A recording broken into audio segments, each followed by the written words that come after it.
They thought they'd erased an entire bloodline from the earth, but some fires of vengeance burn so deep, not even death can extinguish them.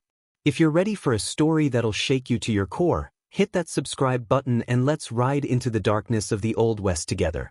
Picture this: Arizona Territory, 1887. The sun beats down mercilessly on Red Canyon walls where ancient Apache spirits still whisper through the wind. Captain William Iron Fist Morrison commands Fort Bowie with an iron grip, his blue uniform always pristine despite the desert dust that coats everything else. His orders from Washington are crystal clear: pacify the Apache by any means necessary. The government wants this land cleared for the railroad, and Morrison intends to deliver it gift-wrapped in blood and silence. But there's one Apache warrior they should have made sure was truly dead. Iana, known to his people as "He Who Walks with Thunder," survived the massacre at Skeleton Canyon through sheer will and ancient medicine. His wife and children lie buried beneath charred wickiups, their screams still echoing in his dreams. For 3 moons, he's watched from the shadows, learning the routines of the cowboys and soldiers who destroyed everything he held sacred. Tonight, the spirits have whispered their blessing for what comes next. The dusty streets of Tombstone buzz with talk of Apache raids, but folks have no idea that death itself walks among them, wearing war paint invisible to their eyes. This isn't just another story of Old West justice. It's a tale of supernatural reckoning that'll test every belief you thought you had about right, wrong, and the price of genocide. 3 cowboys stumbled out of the Silver Dollar Saloon, their spurs jingling against wooden planks as whiskey courage filled their chests. Jake "Coyote" Williams, Tom Bradley, and young Pete Morrison, the captain's own nephew, had been bragging all night about their role in the Skeleton Canyon raid. They'd painted themselves as heroes, spinning tales of Apache savagery to justify what they'd done to women and children who never raised a weapon. The desert night wrapped around them like a burial shroud as they made their way toward the livery stable. None of them noticed the shadow that seemed to flow between buildings, moving with the silence of smoke. Iana had been tracking these 3 for weeks, learning their habits, their fears, their weaknesses. Tonight, he would begin collecting the debt written in his family's blood. A coyote's howl split the silence, long and mournful. The 3 men paused, hands instinctively moving to their gun belts. But when they looked around, all they saw were empty streets and dancing shadows cast by flickering lanterns.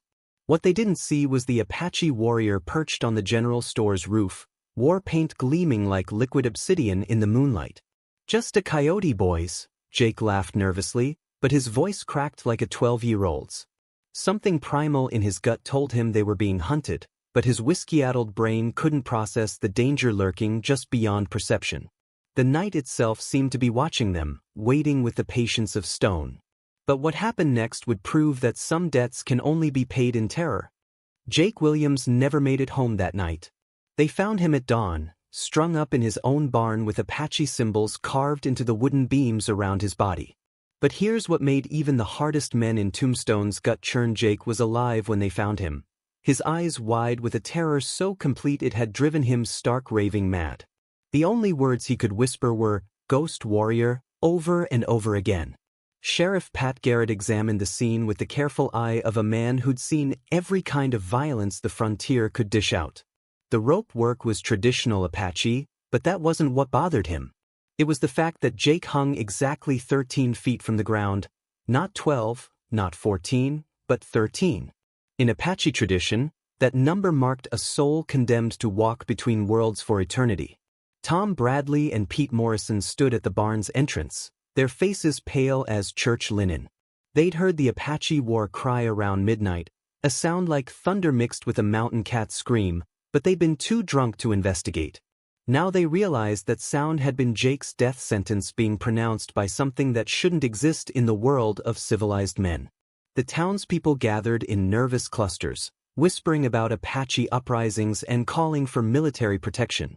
But old Maria Santos, the Mexican woman who cleaned the saloon, crossed herself and spoke the truth nobody wanted to hear. "This isn't about war, senors. This is about justice, and it won't stop until the debt is paid in full." Dr. Harrison, the town's physician, couldn't explain Jake's condition. The man's heart still beat, his lungs still drew breath, but his mind had retreated so far into itself that he might as well have been buried 6 feet under. Whatever he'd seen in that barn had branded itself onto his soul like a red-hot iron.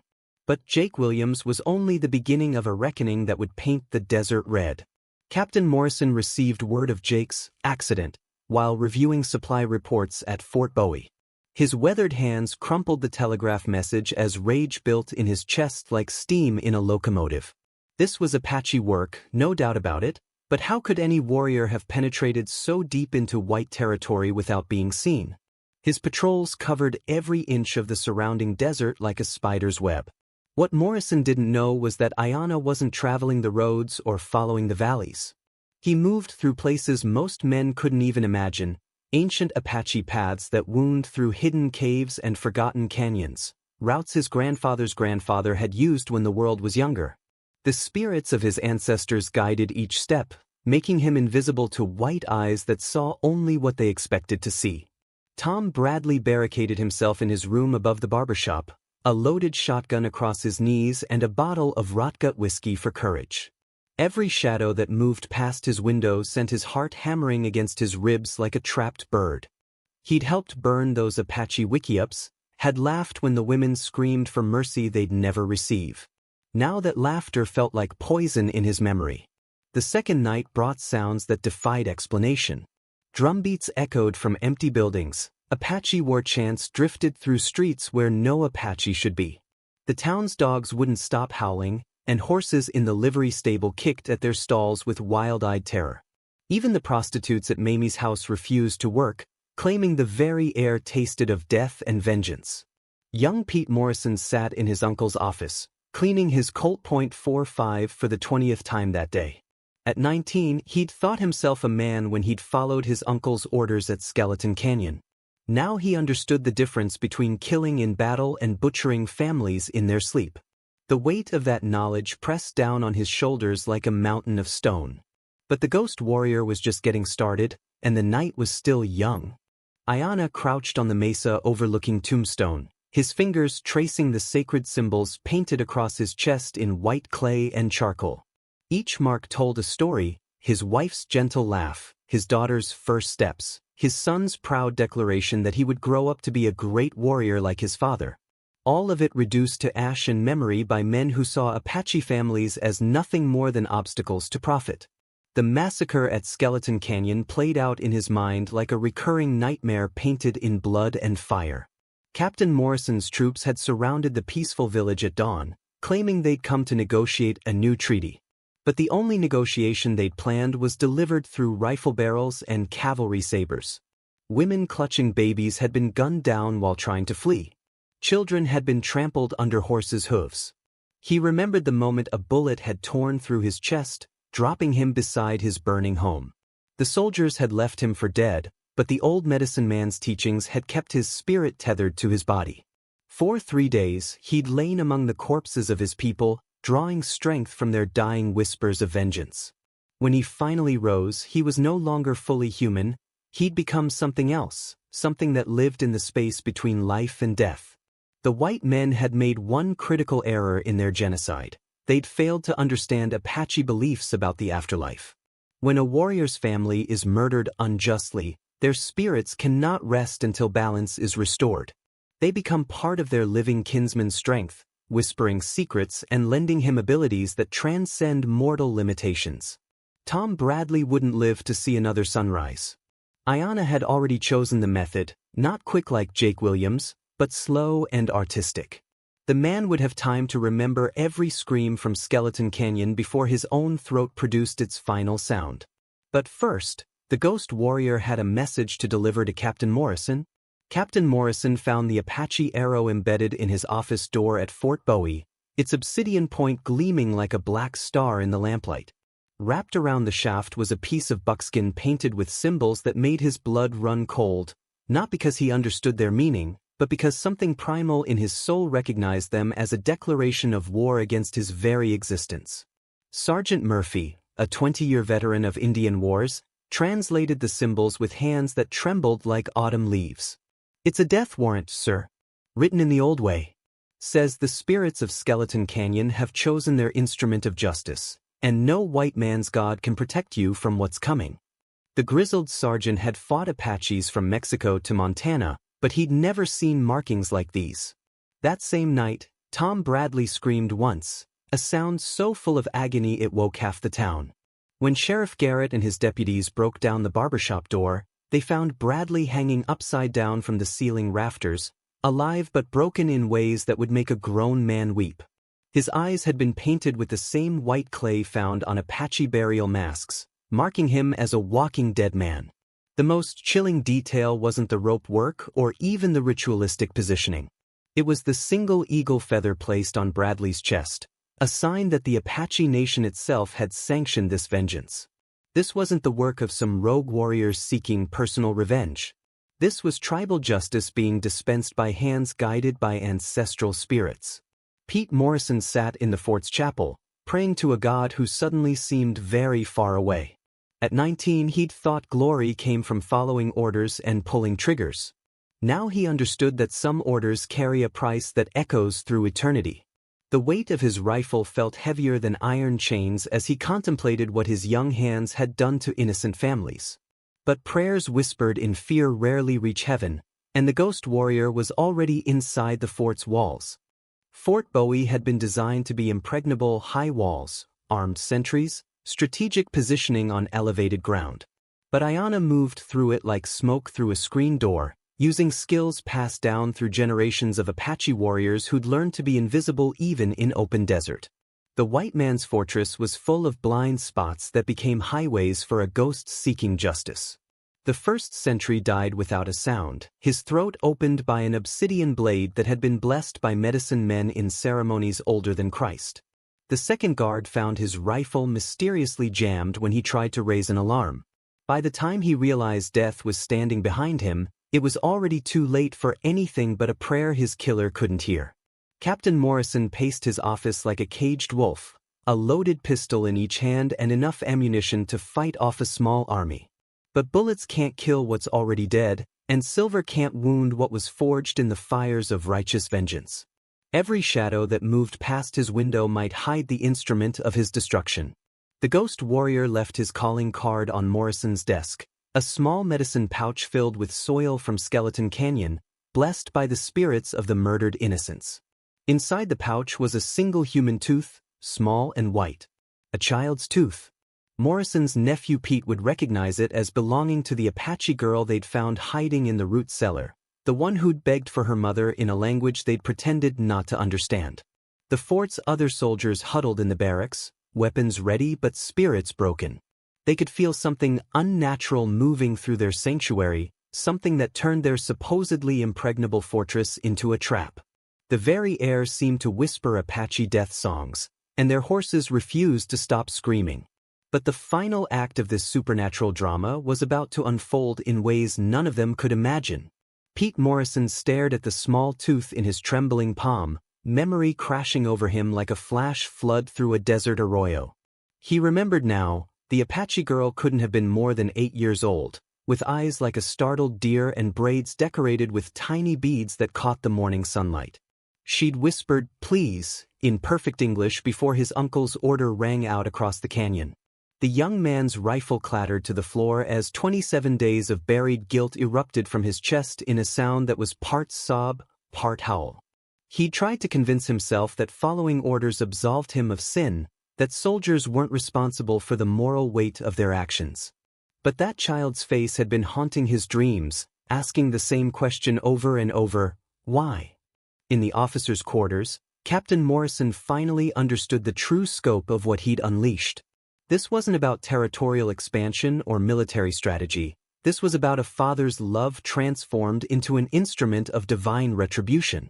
Every Apache they'd killed at Skeleton Canyon had been somebody's child, somebody's parent, somebody's reason for living.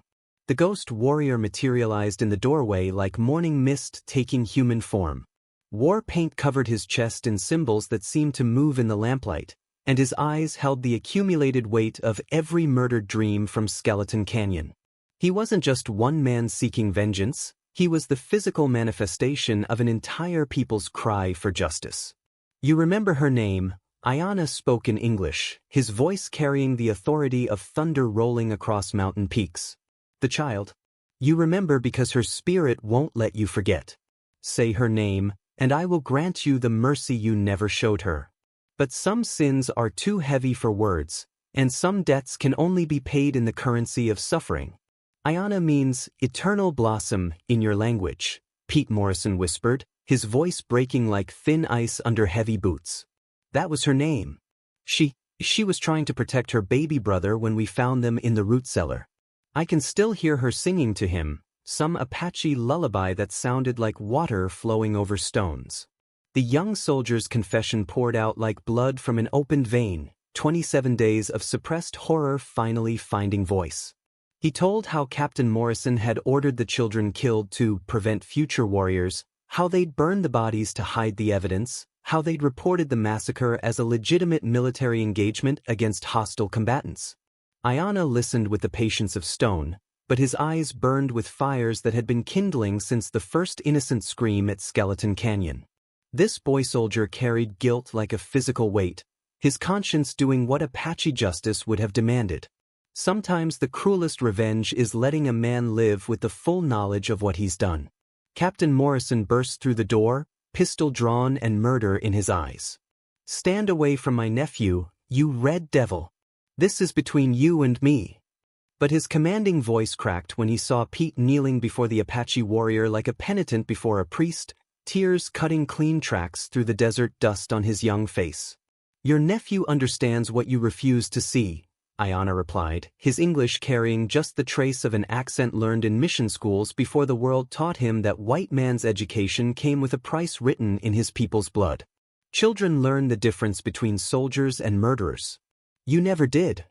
The confrontation that followed would be remembered in Apache oral tradition for generations, a story of how the spirits themselves demanded an accounting from those who wage war against innocence. The temperature in the room plummeted until breath became visible vapor, and shadows began moving independent of any light source.